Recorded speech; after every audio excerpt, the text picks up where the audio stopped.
defense attorney. Imagine if your wife had to defend you. St. Paul's, the judge, and the witnesses include Adolf Hitler, Martin Luther King Jr., and Pope Francis. Odd collection. This if anybody was interested, it sounded kind of interesting. Where is that? At the First Center. At Georgia Tech. Tonight and tomorrow. Very By odd. the people who did Screwtape Leathers and C.S. Lewis on stage. Those are the same company. How much are tickets? Tom Key does C.S. Lewis on stage. That's the Alliance Theater. And then the No. How much are tickets? the other one was Max McLean. Okay. And I've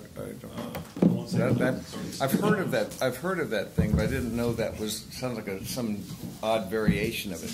I didn't even know you saw Yeah. it. So what do you make of that TV then? We haven't had this issue before with the brightness. There's no. We never. That's a new wrinkle for us because the screen is an 8-track on the screen is white. 8-track. You need to be 100. I still remember having to decide in 1967 between cassette and 8-track for my Harman Kardon. Benny Goodman. That's not. You know what's funny is that's not even changing. I still have a bunch of 78 records. Oh You yeah, can't get rid of. 78s, yeah.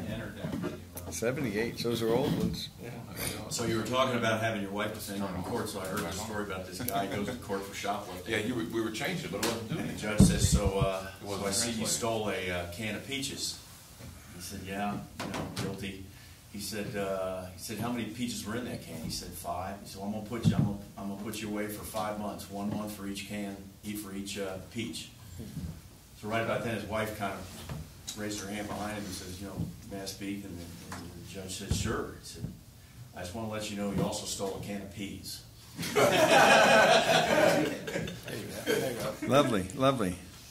Yeah, you don't want your wife. We rebooted it, and that worked. If all else fails, When in turn it doubt, off. that's always Turn it been off. that's always been my motto. That's what the tech guy always advises you. Yeah. Turn it off. Yeah. Turn it on. That's always been my motto. Turn it off. It handles 99% of the problems. It really does. Or give it a smack. Give it a In the old smack. days, smack. In the old Smack, days, right. yeah. To old TVs Yeah. and smack them in the back or Vertical something like mold. that. Or yeah. That's right. Wow. Well, I'm pleased it works now. We don't even need to know why it didn't work, right? Did things go well last weekend? Yes, they did. It was actually a very enjoyable experience because I'd never done a weekend on C.S. Lewis before, and it was quite an experience to do. I have this thing I've already prepared, though. It's quite a nice way of doing it, where it introduces C.S. Lewis's life and then does a presentation of The Great Divorce. It's a visual presentation of The Great Divorce, which I like very much.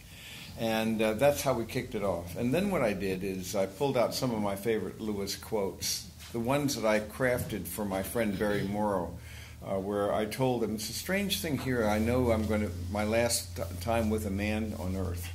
And I'm telling him what texts I'm going to use for him at his funeral. It's a very interesting thought. And we went through them together. And I noted a couple ones that really hit him in particular. Because he's really, it was the last time. And so I shared a lot of those. Those are on the website, just to let you know. Just take a look here for just to show you something. I think I've done this before, but just in case. If you go to the website. I've sent them out too before. Yeah, you sent that. What's that? I sent them out too. Yeah, okay, but just so you can find it just in case. You go to the search the little hourglass there, and the magnifying glass. Did I say hourglass? Yeah. Is this? I'm not sure why it's. There it is. Okay, so let me just type in, for example, Lewis. Did you record an event? Yes, we did. I'm waiting for Dick to work that out. Dick There's your Walters. men's retreat already up there. Yeah, there's the men's retreat, and that needs to be taken down now. But the second item is my favorite Lewis quotes here. I think, yeah. So go to that, just so you can find that, and then they're there. And then so I went, the top 10 here. You can go like that. One of the most one of the best ones is this first one. If I find in myself a desire which no experience in this world can satisfy, the most probable explanation is that I was made for another world. That's the kind of pithy thing he'd write, and he's right. And there's a whole theology of desire behind that. And after going through several of these, and then honorable mentions, I didn't actually list them as honorable mentions, but the person who put it on the website did. But there's amazing things that he's got. Joy is the serious business of heaven, and so forth. But and by the way, you'll see there's an awful lot. There's 5 pages in the bottom of things that relate to C.S. Lewis, so there's an awful lot of material. It's easy to find anything you want. It's a great search engine, and we keep on adding more and more resources to this website. But that said, I then I must have 30 books by Lewis in a big on a table, and I just pulled out several of them, and I'd read various selections and comment on them. And that was a good experiment, because now, next time I do it, I'll have them scanned and put into a PDF so I can make it large, you see, so that people can read it. I'll give you an example of what I mean by that, because this is very helpful. This is the Weight of Glory, and this was a PDF of the Weight of Glory, which is my favorite of Lewis's sermons that he gave in the University Church of St. Mary the Virgin in 1941. And it's a sermon that you have to hear or read many times before it really comes together for you. But so you can get this PDF for free. Just Google The Weight of Glory, C.S. Lewis. But the nice part about the PDF in this Viddle program is I can make it as large as I want. And then I can mark it as well. So I can actually use that. So I plan to do that now with all the quotes and put them all there. I realized from this experience that they need to be able to read it as well and see it with me, because he's so dense. He has so much material in it. This is perhaps this is one of my favorite quotes right here. This is one, actually, I often quote this, "We're half-hearted creatures." And so it's easy to do that. So that's what one of my little takeaways is, next time I do it, I'm going to do it that way. Put them all together in a PDF, and then I can just organize them in that manner. I also realize there are some things that need to be set up. Like if you're going to do something from the Ransom trilogy, we're also known as the Space trilogy, out of the Silent Planet, Perelandra, and That Hideous Strength. You got to set it up for them, and it takes a little bit of work to do that. So I have to decide. There's always a trade-off, Do you recommend those books? Oh yeah. In fact, if you want, one way of doing that, approaching that, would be to. They are among the 47 books I taught for Breakpoint in 48 months. And one book, Dante, took 2 months. That's why I didn't do 48 and 48. But I did the 3, one each on those. And if you want, you could get the the audio of that and hear it. Or I could even send you a transcription, but the audio is available. So that might be a way of if you heard that, it might be a good introduction for you. But I strongly recommend them, and they're extraordinary pieces of work. They really are. So for what it's worth. Going back to our text. I hope you all had a good 4th. I knew we'd have a smaller crowd today because of the holiday, but we got pretty much what we expected, didn't it, Chuck? Yeah. Yep. So. Thanks for being here. Yeah. Glad to be with you. I thought I'd pass these out. I just happened to see them as I was leaving, so these are just some extra copies of my monthly that didn't intend that to happen. Of my monthly teaching letter. And grab any that you want, though, if you want to have an extra one, or give them to. I'd like you to give it to somebody and see, because it's the sort of a thing that they might find valuable. It's not a newsletter, as you know. It's a teaching letter. And if you're not getting the reflections, the physical mailer, I'd like you to take a look at that. You might want to get it. So. It's kind of like a monthly shot in the arm. And the other thing, if you're not getting, I would like you to consider getting, is the Daily Growth email, which guides you through praying Scripture back to God, and it comes in the form of a daily email. So how many are getting the Daily Growth email? Pretty good number. You should all get it. Try it out. If you don't like it, you can stop. You can unsubscribe. Nothing. There's no money involved, and what's your downside risk? I don't think there's any. But one thing, if you unsubscribe, Ken gets a personal email. That's saying true. that you Yes. It gets an electric shock. Yeah. Yeah. He'll call you out. Yeah. Then I send my two friends, Guido and Rocco. Yes. You know, yesterday, Daniel, yes. Nebuchadnezzar, I didn't realize that after the 7 years that Nebuchadnezzar was put back in power. Yes. Now, how would that happen? I must have totally loved it. Consider how that could happen. I have a theory about how that occurred. What would be your guess? Because consider a man who's virtually like an emperor, a despot, and he is removed from power. You know, politics, power, it seeks a vacuum, and so it'll be filled quickly, will it not? How would it be possible for him to have the throne when he returned to his sanity after the 7 years of insanity that God used to bring him down and to humble him? And what would be your guess? I have a guess, as you might imagine. Did he worship God?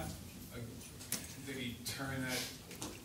Well, certainly chapter 2, 3, and 4, all three of those chapters gives Nebuchadnezzar another lesson. Each one brings him further down the road. And then in chapter 4, at the end, you hear his own testimony of repentance, and now he turns to the one true God. And it was prophesied that his kingdom would be taken away from him for those 7 years, but it would return. But my answer to that question is, it's my belief that Daniel held the thing together. That Daniel occupied such a position of prestige and honor that he was able to hold the power together for the king until he would resume power, which would be almost unprecedented.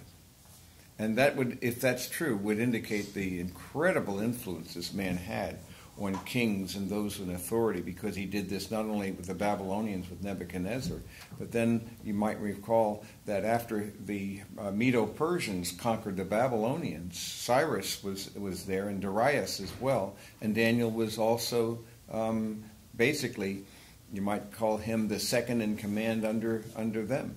So this man had an incredible impact over several kings and over that empire.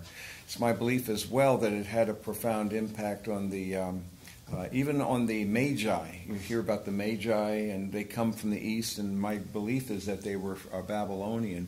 And it may well be that some of their knowledge about the Messiah, and they had an understanding about a Messiah which was very similar to the biblical understanding, may well have been because of Daniel's influence as well.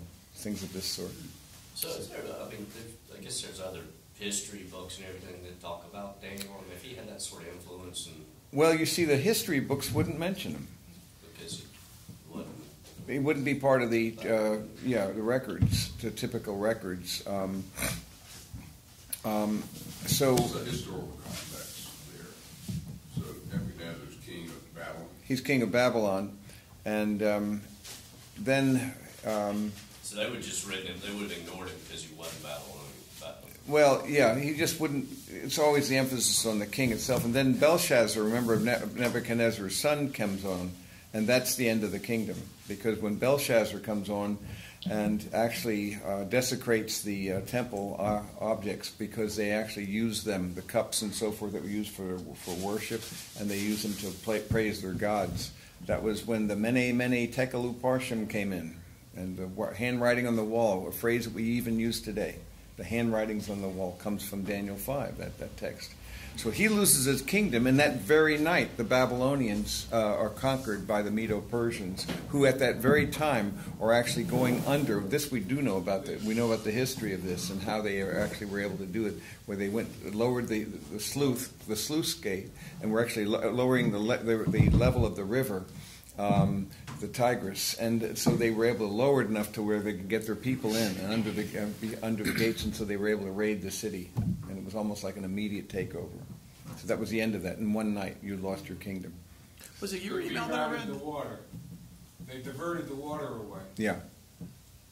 And we know that from historical records and how they did it. And it was prophesied as well, even in the text, that was going to be through that. So it's very intriguing stuff. So it's like an immediately gone. So one day they diverted. I don't know how you divert the water in a day. Well, you can divert the water they had these sluice gates but one thing that you might find interesting because this is a kind of like an extra day we got here. We don't normally do this, but I'll just then go ahead. I'll do a little bit of James though. But if you go to Daniel 5, and you recall the handwriting on the wall, and so they're offering him anything he wants. Of course, that's not really his interest.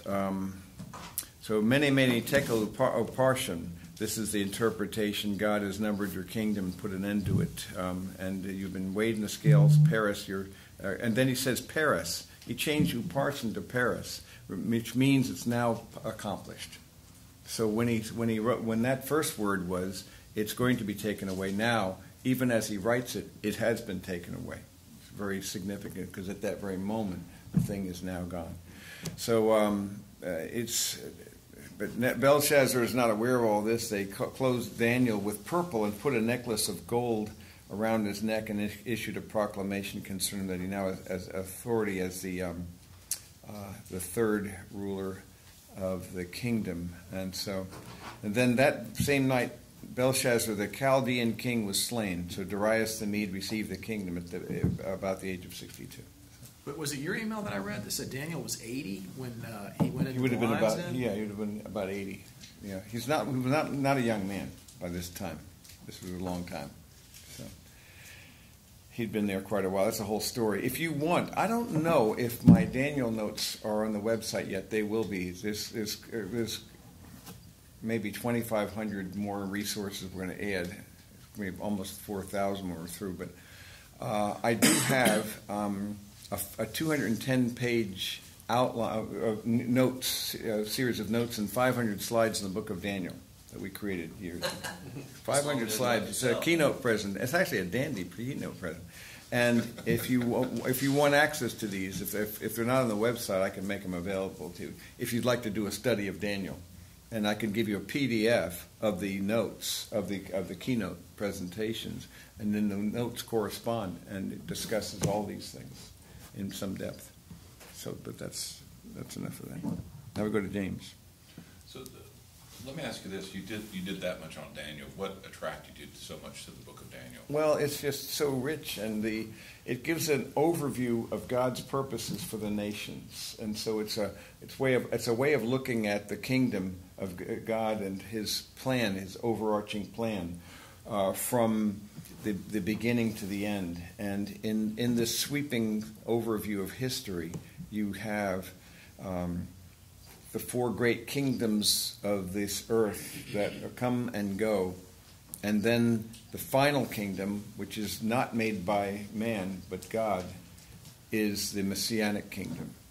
And so you have and then the various images. In chapter 2 you have these images. In chapter 7 you have these animals, but they correspond to the same four kingdoms, and they correspond to first of all to Babylon, and then Persia, and then the third kingdom is Greece. The fourth is Rome, and then there is Sorry, say it again. The third kingdom is Rome. The third one is Greece. The fourth is Rome. And then there is you might call it a Rome II, a revived Roman Empire that comes together in the end times. And that Rome II is what is going to occur during Daniel's 70th week. And it describes the various weeks, 70 weeks, and that the Messiah would be cut off at the beginning of the 69th, at the end of the 69th week. And it turned out, if you did the work, if you do the math, and I show it on this, it's to the day that from the signing of this covenant that would be made by Artaxerxes, the 20th year of Artaxerxes, to the day it's when he made his triumphal entry. It's quite significant. That adds more meaning to the idea. If you had known the day in which you were visited, the day of your visitation. And then the prophetic clock stopped, and it will not resume until a covenant is signed, which is described in Daniel 9, and this covenant of peace, which will allow as well for the building of the third temple. When that covenant is signed, then the prophetic clock begins again, and there'll be a 7-year period of time. So it goes into great detail with that. I'd like to do the same with Revelation, but we just haven't gotten around to it yet. We'll see if we can ever get to it. It's pretty, it's intriguing stuff. So it's really a broad overview of human history in many ways. And so we'll make that available along with other things. So that's not on there yet, you said? I don't think it is. I'd be surprised if it's. Look up Daniel. Just go to the search and go to Daniel and see if what we've got there under there. My suspicion is it's not there. I'd be surprised if it was put up there yet. But now you got me curious enough to want to know. So we'll pick up now from. We left off last week, I believe, with verse 19, didn't we? This you know, my beloved brethren, but everyone must be quick to hear, slow to speak, and slow to anger, for the anger of man does not achieve the righteousness of God. And didn't we talk as well about this effective listening workshop that I discussed with you? Didn't we? Yeah. Because this is a verse, of course, that you would use in such a workshop, and I did use it. Even though it was a secular context with IBM managers, I could easily use Daniel. I used Proverbs a lot because that was the best material on listening until about the 1950s when books were being discussed on that, written on that, because it was basically an unvisited topic, the skill of listening, until the 50s. And so it's like a recovery, but this ancient wisdom, it's always been there. So I was able then to get this in there without being overtly too religious, you see. But this is wisdom here. Quick to hear, slow to speak, slow to anger. To me, that would be a life-changing practice. Would you not agree? Where is this, James? James 1:19. Thank you. Mm-hmm. I think you ought to teach that workshop. I think I ought to, yeah. You like the idea? It'd be an interesting thing to kind of resurrect. In those days, I had my overhead, transparencies. That's how long ago it was. 8 tracks. Yeah, and 8 tracks. Actually, I think it was it wasn't Betamax, but it was the VHS. Of course, we had these things. So things have changed a bit, and it would be a good deal different. But the problem still the need's still there because, as we said last week, people don't get courses on how to listen. They learn how to speak. They can learn public speaking. They certainly know how to read, learn how to write, but they don't learn how to listen. And as a consequence, we all pick up very poor habits. And it's just by default, we will have poor habits. Stepping on each other's ideas, not waiting to get the full information, jumping to conclusions, playing mental chess and so forth, not giving them real full attention, and a whole array of things. Not pausing to allow them to really convey their next thought. I think I mentioned last week active silence. Didn't we talk about that? Mm-hmm. I think I remember. What did I mean by active silence? Remember? I'm just kind of summoning these things up to see if you remember these things. What did I mean by active silence? Well, it was a conscious pregnant pause. Yes, it was. We're conscious to kind of let somebody fill the void. So what you're doing there is there's maybe 1 second before you jump in. You give them maybe a second, no more than 2, because it gets silly. Then it gets too long, because then you're staring at them, and it's your turn now.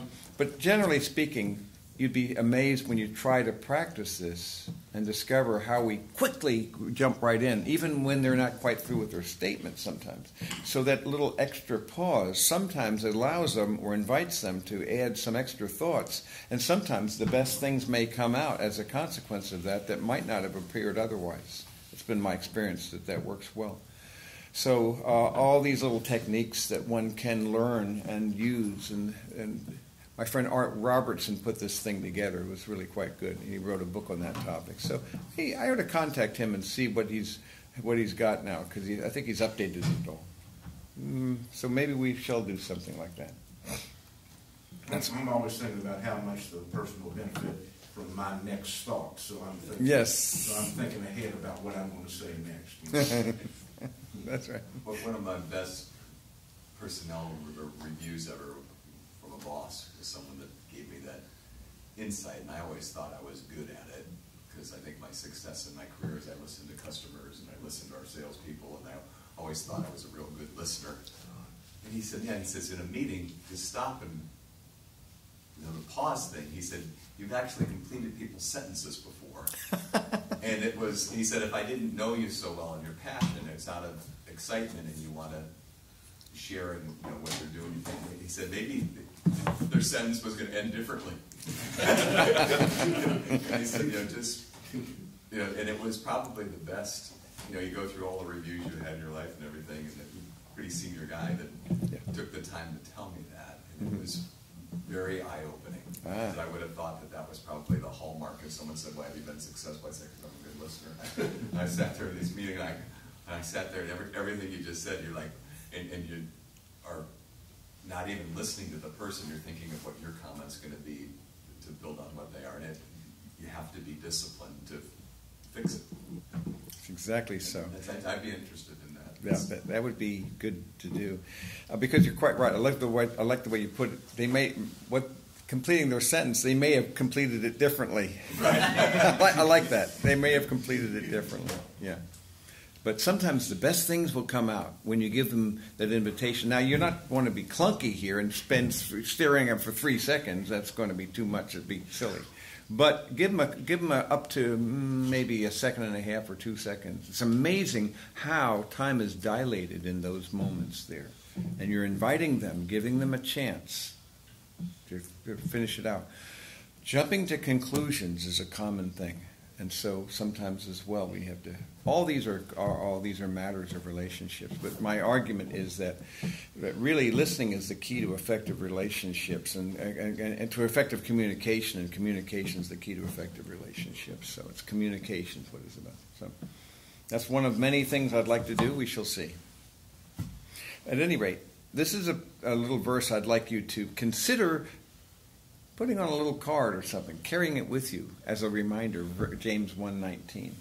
That would be an interesting thing for you, wouldn't it, to have it on your car or just carry it with you, pull it out before you go to a meeting. And because that's a life-transforming concept.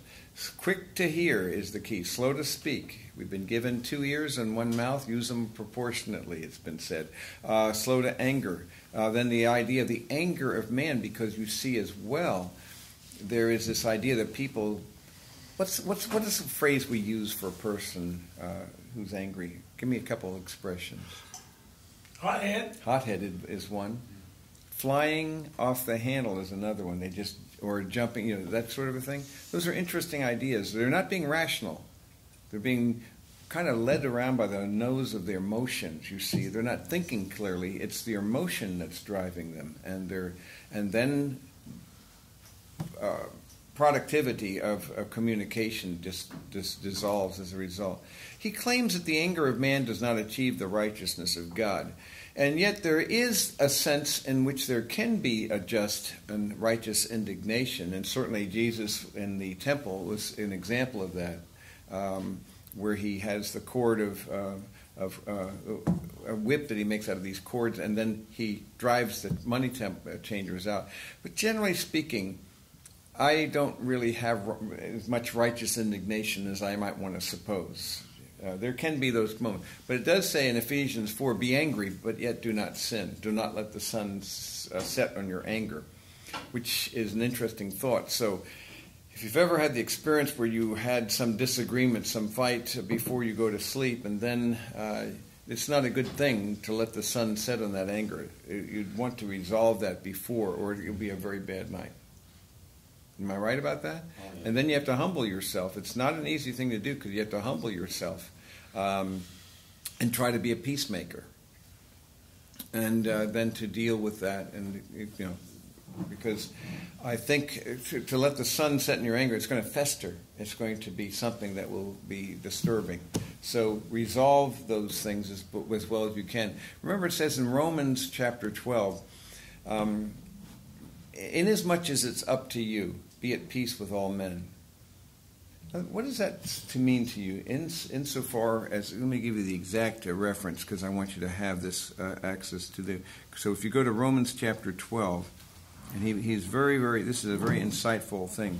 If possible, this is verse 18, if possible, so far as it depends on you, be at peace with all men. Now there's great wisdom in that text. What do you get from that? Somebody can be mad at you. You don't necessarily have to be mad back at them. That's right. That's quite true. What There's else? some people, no matter what you do, you can't. Yeah. I mean, they're just obviously you have no shot at clearing it up. But you can't control how they act toward you. All you can control is how you feel toward them. Yes, all three of those are great insights. Is exactly right. He's saying, insofar as it's up to you, you can offer peace or ask for forgiveness or be a peacemaker. But if they choose not to respond and do that, I've done all I can do.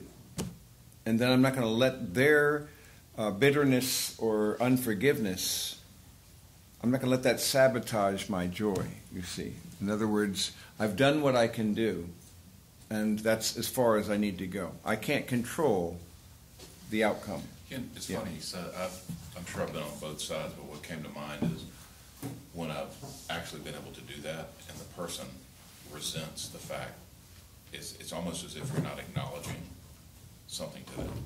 Yeah. You know, and they're more upset with being upset than anything else, and they resent the fact that you're trying to move on. Yeah. You know? Yeah, that's a good way to put it. Sometimes you got to leave things alone. Like, doesn't the Bible say, if you're trying to correct a fool, how's that finish? Trying to correct a fool brings shame on yourself or something? Yeah, there's a couple of proverbs about that. Just sometimes- Don't answer a fool according to his folly and some things of that sort. So, you're right. I think Nelson Mandela had a statement that was, bitterness is a poison you drink expecting the other person to die. That's exactly right. I often have put it, or thought of it in this way. I don't know where it came from, but not to forgive is to drink poison and wait for the other person to die. You see, you're actually the one who will then suffer from it, not them, in that respect. So your resentment, exactly so. But it's not going to hurt them if you choose not. It'll hurt you. So the person you're setting free is not them but you when you choose the way of forgiveness. You're the one you're setting free. But you cannot control the other person's response, and therefore you cannot let their resentment or bitterness or wrath blackmail your joy. You see, there comes a point where you have to just leave that in God's hands. You've done all you can do. And that cannot sabotage you then, because you've done what you can do. So if you were wrong, at fault, and you acknowledged it, you cannot do more. Well, along those lines, too, I don't think you can have peace simply for the sake of peace, because I think, especially in this day and time, we've got too many people that are willing to sacrifice truths in the interest of having peace. That's a true statement as well. I mean, so I'm willing to fight for the truth, even if it results in a lack of peace.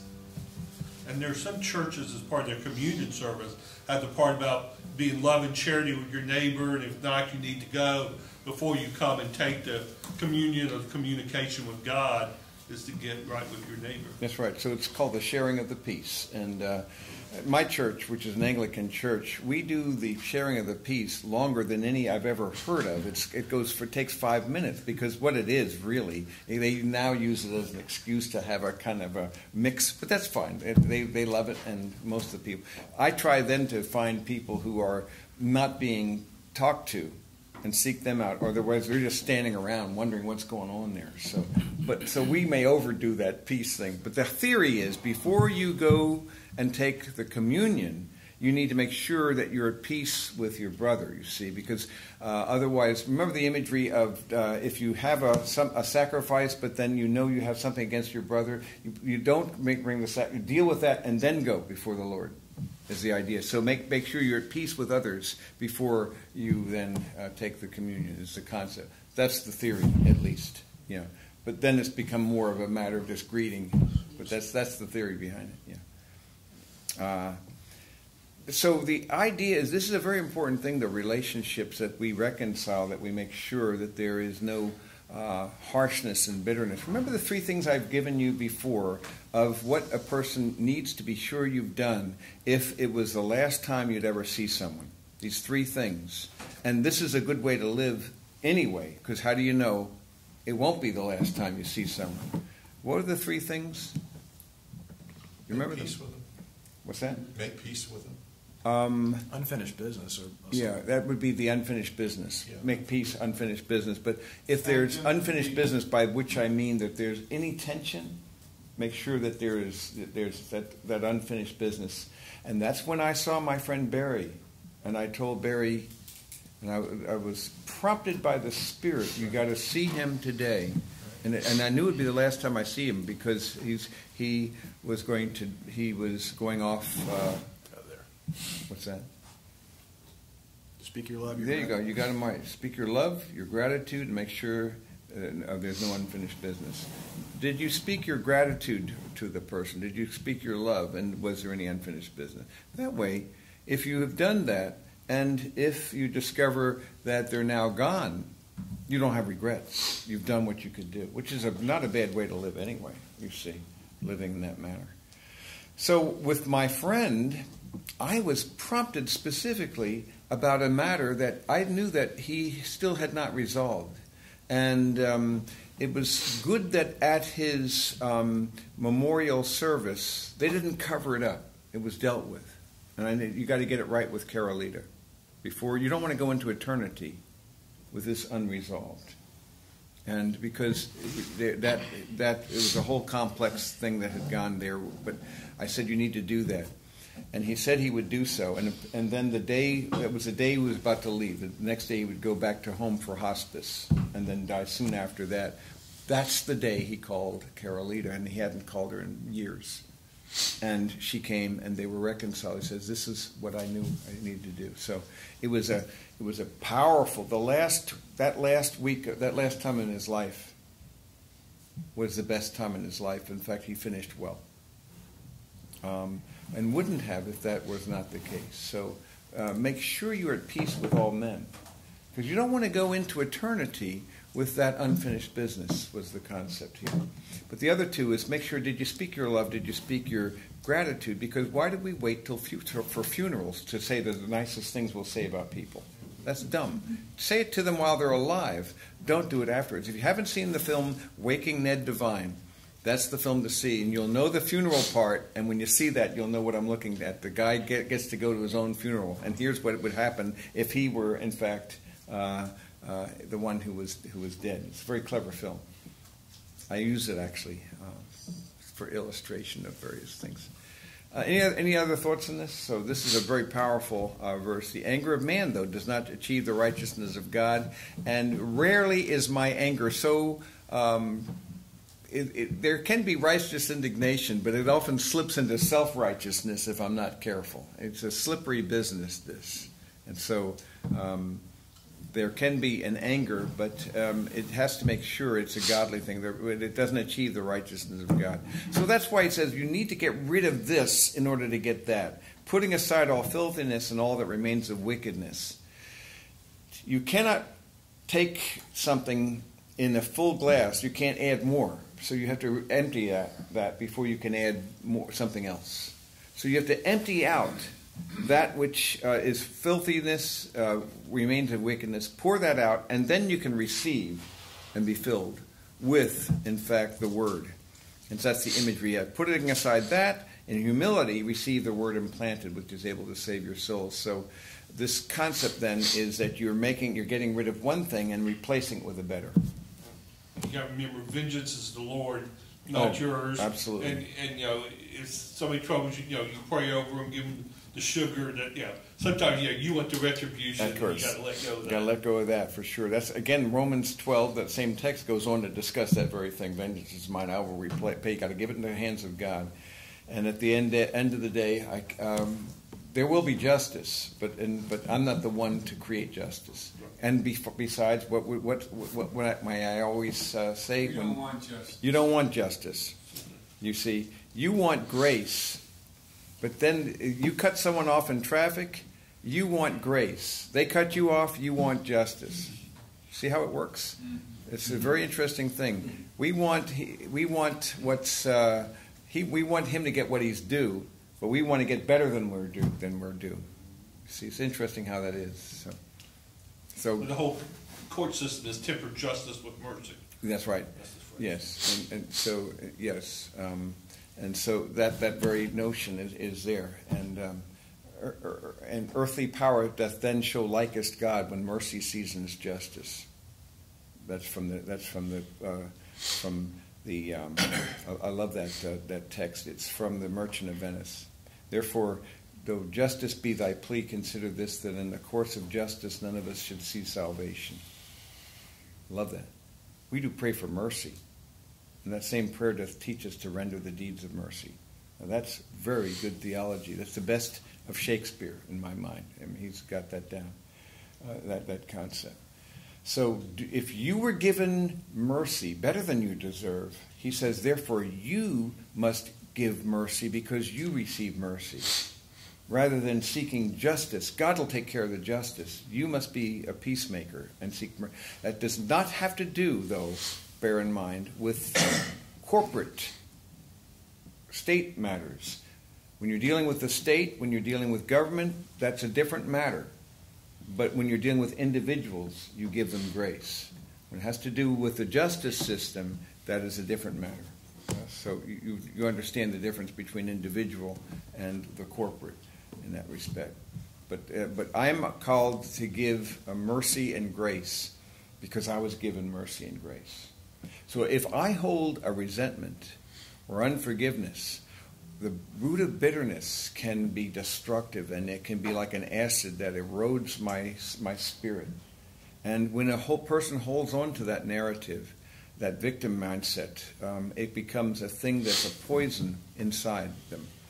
And the only way to get rid of that is to let loose of that notion and to realize we're all agents. We're not just victims. We're all agents, and to realize that we need to let loose of that, or it'll kill you. Any thoughts on that?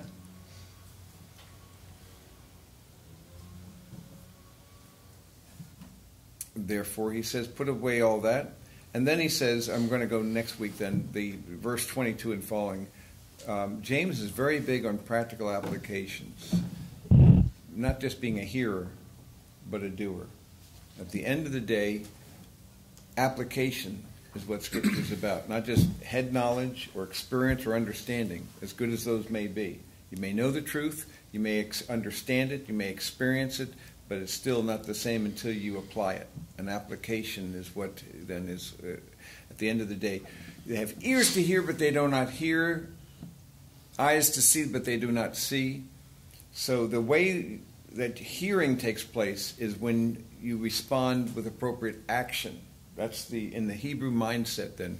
To truly hear is to actually follow through and to bring it to closure, rather than just make it something that's open. So to obey him. This is why if you love me, what will you do? Keep my commandments. Yeah. So that's application. And remember, Jesus speaking in the Great Commission says, teaching them to do all that I commanded you, and lo, I'm with you always till the end of the ages. What is it? So I call that obedience-based discipleship. It's not merely something that relates to the head. It has to do with the will. You choose to obey. And so true discipleship has to do with application and with obedience, not just theory. So at the end of the day, you know if a person is actually putting it into practice that they've got it. But if they understand the principles but don't put it in practice, then it does you a little good. Yes. I was thinking the other day with the hymn writer, only way to be happy in Jesus is to trust and obey. Yeah, I still remember that hymn when I was a kid.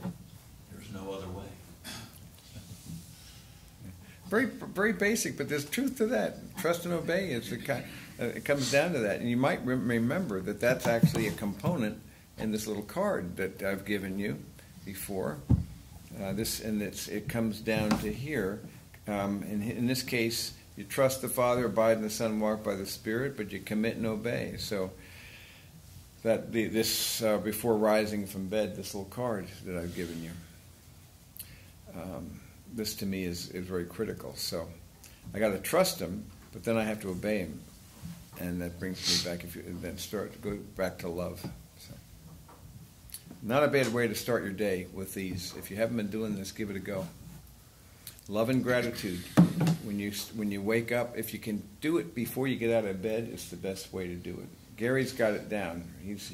When Gary prays, he prays through this card, but he doesn't use it. It's in his head, and he goes through this. So that means that he's been using this a lot. I really urge you to consider making these your first thoughts of the day. And it doesn't need to take long for you to do it. The love and gratitude, then the submit and depend, and the commit and obey. And if you don't have one of these cards, we can get one to you. We're going to be creating a pack of cards soon, kind of a new pack, and that'll be good to get in your hands. But give it a go. And then that's the before rising from bed, and then the other one is before going to sleep. Because your first and last thoughts of the day are your most critical. And I can't stress that too much. It's very critical. Before you go to sleep, make it your last thoughts. Before you get out of bed, make it your first thoughts. And then if you try to start out with love and gratitude and you fall back asleep, fine. But then you wake up again. Eventually you're going to get it. Then don't let your feet hit the floor if you can before you've done this. It doesn't take long, but it would be a good thing to do. It's a great habit. So that's where we are on that. I think we're out of time. Okay. Are you done with chapter 1 now, or you think we're? No, I'm not done with chapter 1. I'm now up to. I'm up to verse. Let's go back to this. I'm up to verse 22, really. Okay. Doing and not just hearing. All right. The word. Announcements or prayer requests? I guess he was talking about draining the water earlier in Daniel. I guess we got to keep that situation in Thailand in mind with the children inside that cave. Oh, yeah. There's another seal that died too, trying to rescue him. Was that right? Yeah, seal died. Yeah. I didn't know that. Unbearable. Unbelievable. Wow. He ran out of oxygen. They might be 4 months in there if they can't get them. 4 months? They have to wait for the months. They have to wait for the water. I don't know. Is that what it is? They'll do something more dramatic than that. It'd be risky, but they just can't wait for it. That's what they said. That's I know, one of the options yeah, was yeah. the possibility that they have to wait for the water for monsoon season to be over, and they could possibly be in there 4 months. That's one of the 3 or 4 options. Yeah, it's grisly. And apparently it's like a half-mile underwater. Am I getting it right? Yeah. If they were to try and get them, it's a half-mile scuba Really? travel to Half get mile? out. Good grief. Yeah. Through. It's really, It is treacherous. it's unimaginable. Can you imagine your child's in there and you're outside? Okay. Anybody else? All right, let's go around real quick. Chuck Waters, Campbell. John Coates. John Coates, sorry, I'm used to it over there. Yes, Yeah, you were lost in thought. Gary England. Tim Strauss. David Glass, Steve Knapp, Tim Kenny. Joe Bricewell, Boyd Johnson. Jeff Wansley. Ty Tippett. Frank Lyles. Chris Jones. Chester Thrash. David Hilton. Right. Anybody like to close us this morning?